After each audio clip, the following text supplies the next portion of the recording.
It's that time again, Our Town Live, where friends, family, people you know, and others you'd rather not know share with us their unique bits of wisdom.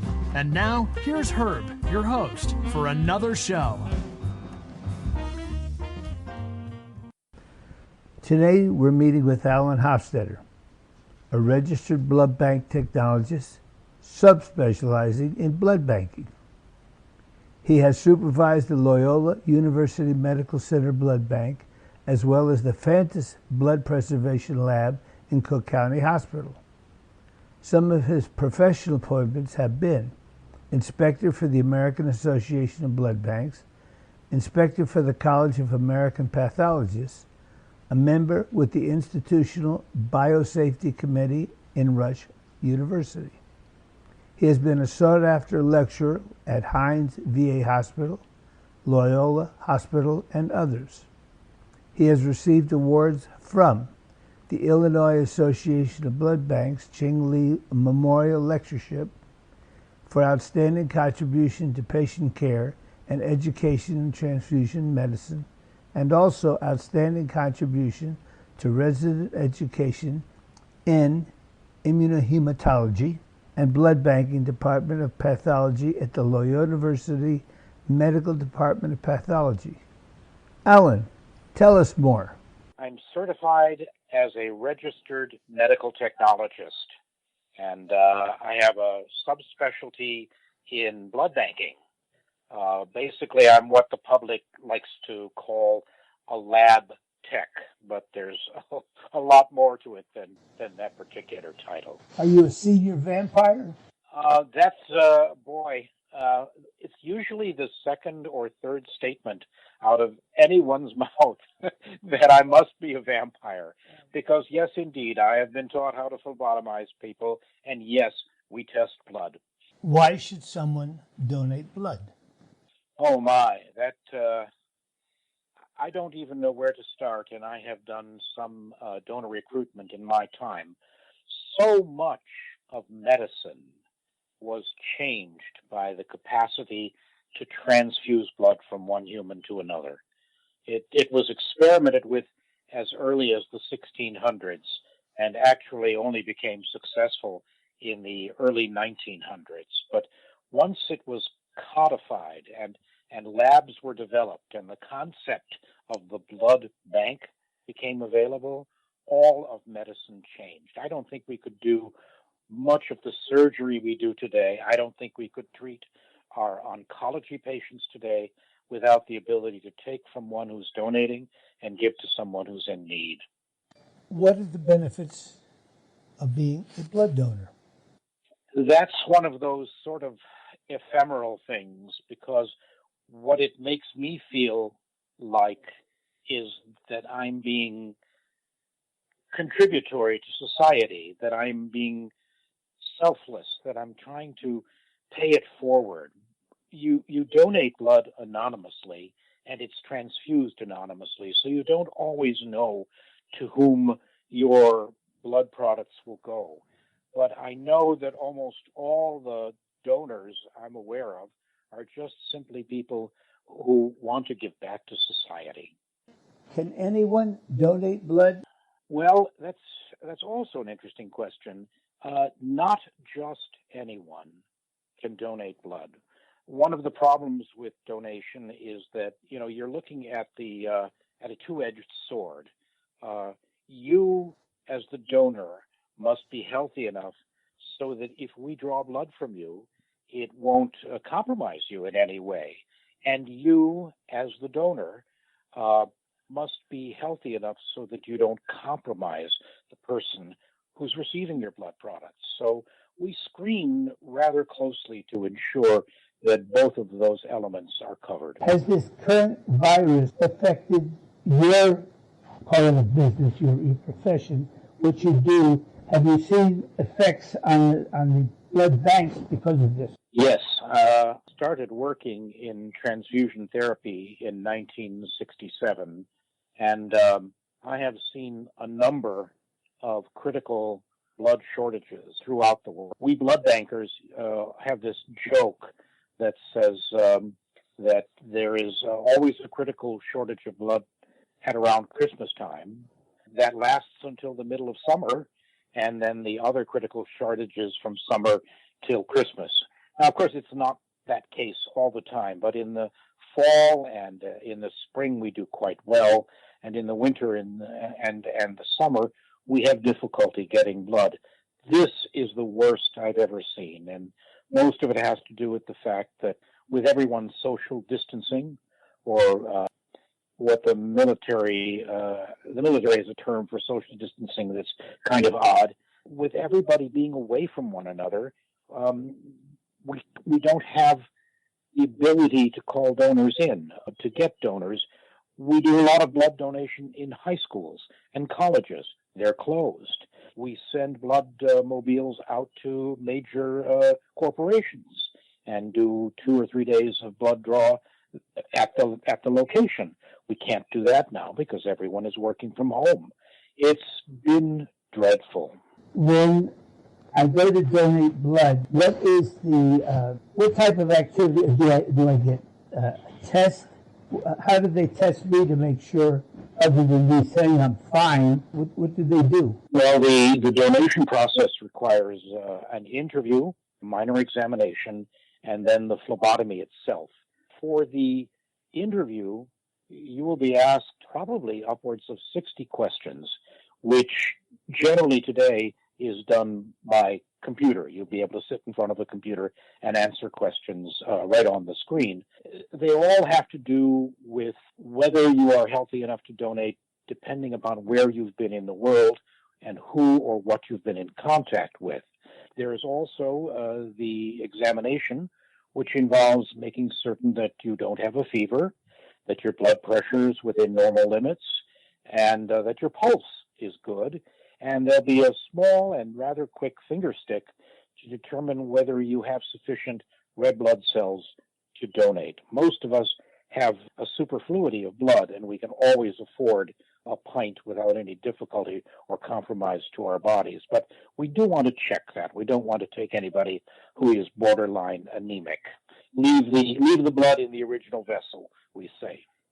Can my children donate? Is there a minimum age or a maximum age for that matter? That is a great question, because that's been an interesting problem in the United States. You may donate blood from your 17th birthday on, and in some states, the legal limit is 16 with parental permission, and there are some states that don't allow it until you're 18 years of age. There used to be an upper limit, which was 66th birthday, but oh my God, the veterans coming back from World War II and Korea were very, very upset about that as they grew older and as they donated throughout their post-war lives. When they found out that just a single number like 66 was where they had to stop, they were angry, and the blood banking industry changed that to no upper end to the age as long as you were healthy. I've read about something called an automated donation. What is that? Well, until the last decade or so, we drew a single unit of blood, what the public likes to think of as a pint, because it is approximately a pint, from every individual, and then process that blood into several components. There are devices, the technical term for them are extracorporeal pumps, which is just simply like a loop. You insert a needle into the donor's arm, and the blood is removed by the machine with a pump, and it extracts what you are there to donate, and it returns whatever is not necessary back to your body. We do that quite a bit in this country for platelet manufacture, where we just extract the platelets that way. It's called apheresis, and if you're donating platelets, it's called platelet pheresis. And if it's red cells, it's red cell pheresis. And they're very clever. They're little suitcase-sized devices that can be set up on a small table laying right next to the donor. And the donor is, as we say, anticoagulated for the period of time they're on the machine, which means they're not going to clot in the tubing. And then when they're done, juice and cookies, and they're on their way out. This way, we can now draw 2 red cell units at the same time while returning all the plasma and most of the platelets back to the donor. What is the difference between a platelet and plasma? The platelets are living cells that staunch bleeding. They're like the old story of the Dutch boy who put his finger in the dike? That's the kind of thing it is. Whenever there's an injury to you on the inside of your vessels or to the outside of your body, the platelets are extremely sensitive to that, and they rush to that site, and they try to plug the hole themselves, and at the same time, they encourage, through chemical signals, the clotting factors to come to that spot and form a clot. And the plasma is the fluid, mostly water, that contains your cells, lets them circulate, and carries proteins and sugars and stuff to feed your cellular matrix. And it also contains a very complex set of proteins that initiate clotting. How long does the average donation take? Oh, I would say generally from the time you walk in and are handed the instructions till the time you leave the canteen, where you rehydrate and have your cookies, is probably around 45 minutes. It's different from one person to another slightly, but generally speaking, 45 minutes. The donation process itself is actually probably about 8 minutes. Oh, the time during which you would squeeze a rubber ball in order to make the blood flow into the back. I see. That's about 8 minutes. It's the screening that takes all the time. It's the screening and the recovery and the waiting to go to the next station. You go to one station to fill out your interview papers or be interviewed. The next station is for your temperature and your pulse and your blood pressure to be taken and your hemoglobin level. And then you have to wait for a donor chair to be vacant. And then you have to be swabbed properly and needle inserted. Then you squeeze a rubber ball for 8 minutes. And then we like you to rest for a while in that chair. And then we dismiss you to the canteen. So that's 45 minutes approximately. Is it true that they pay money for donating blood? Oh, I like that question because I remember in 1966 when I first rolled off the donor table, having done my first blood donation, the phlebotomist handed me a $10 bill. And I said, well, what the heck is this for? And they said, well, it would have been more, but your blood group is A, and we pay a premium for group O, which would be about $15. It turns out that we did have two types of donors in this country, and probably worldwide, paid donors and volunteer donors. The trouble with payment is that people will lie about their personal health just to donate, to make the money. And around the early 1970s, there was an expose of paid donor facilities in the state of Illinois, especially in the city of Chicago.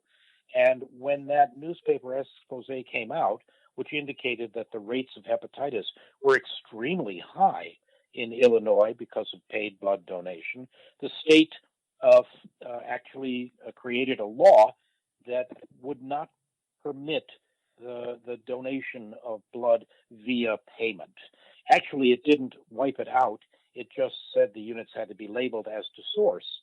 And since doctors didn't want to take paid blood, those blood banks just dried up and disappeared. You, in the United States of America, if you are a blood donor, you are a volunteer blood donor. There is a caveat, one thing I did want to mention. The plasma industry will pay for your time, by which I mean we set up plasma donation centers, usually on college campuses, because we want very young, very healthy, very antibody-laden people to donate, so the plasma industry has a good supply of plasma. We don't pay for the blood itself, but because it's an extended period of time that they're on the machine, we give them a small, what would you call that, an honorarium? I don't know, a bit of money for their time. It's not very much, but it's helpful if you're a college student. How often can a person donate blood? Once every 8 weeks. Is that how long it takes Now you that's to recover or to build a blood?